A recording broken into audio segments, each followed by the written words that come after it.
Hello and welcome to kingsnake.com. Once again, we're at the North American Reptile Breeders Conference up in Arlington, Texas.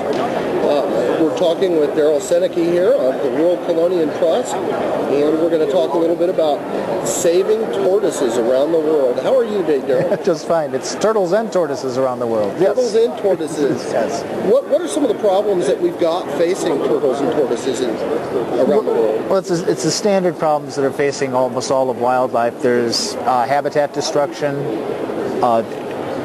people having incursions upon the turtles and tortoises, things as simple as sand mining in the Far East, where they remove sand to make concrete as for construction. While you wouldn't think that would be a direct impact on turtles, they suddenly no longer have a place to nest. So it's things as simple as that.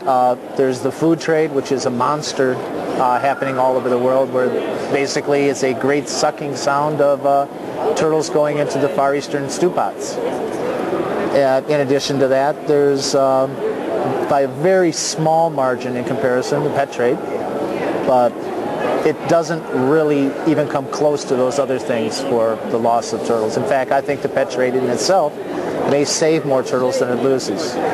What is it that the World Chelonian Trust is doing to help turtles and tortoises around the world? Well, when I normally give a talk, what I do is I jokingly start off by saying that turtles make horrible pets, which compared to dogs, cats, rats, they do. If you want a good pet, get a rat. But now that you've got one as a pet, we'll teach you how to keep it alive. So we teach people how to keep the animal alive and how to best care for it. And at the same time, we involve ourselves with veterinarians. We consult with vets. We partially fund veterinary clinics in the Far East to teach people for in situ turtle conservation. We also fund partially a little bit of research in the Far East. And we also consult with some zoos on diet and breeding techniques and things of that order. How many members does the World Chelonian Trust have currently? Currently, as paying subscribers to the newsletter, it's about 500, 550 maybe.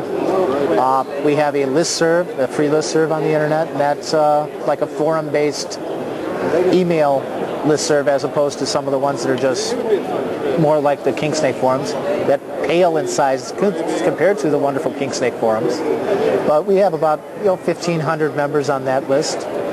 And it's a good place for people to get immediate responses to their turtle questions, their health questions, and how to take care of some things.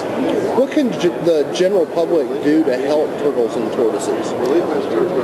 Mostly to become educated in what they need, the turtles themselves need. A pond is not a pond is not a pond. A golf course pond is not a good place for bog turtles per se, but it is a wetland.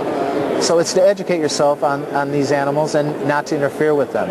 You see a turtle crossing the road, rather than saving it by taking it home, probably the best thing you can do is, if it's a quiet street, take it to the other side of the road and point it in the direction it was going. Things like, don't pick up a dozen turtles, if you see them when you're out fishing.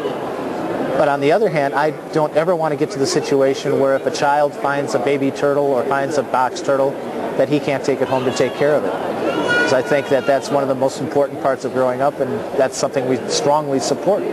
How does somebody go about joining the World Chelonian Trust? We have an online form. Members get a semi-quarterly newsletter. Actually, what you get is 4 newsletters for each subscription. It costs $20. You can do that online, or if I'm at a show, we try to get to a lot of the major shows, you can sign up at the show.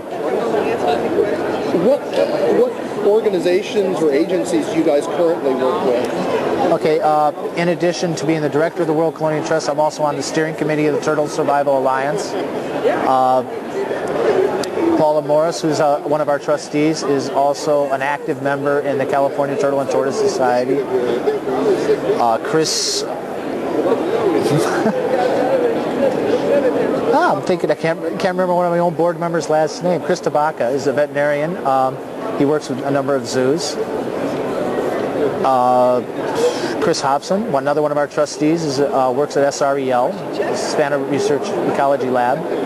And so we have a very broad base of application throughout.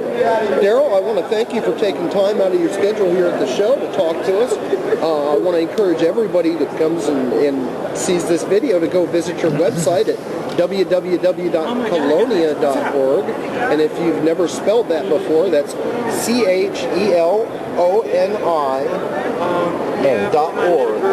ONIA.org. ONIA.org. My spelling's not the greatest in the world either. But I am getting a nice picture of it here on our camera, so thank you very much for your time today, Darrell. Thank I hope you. you have a great show. Thank you.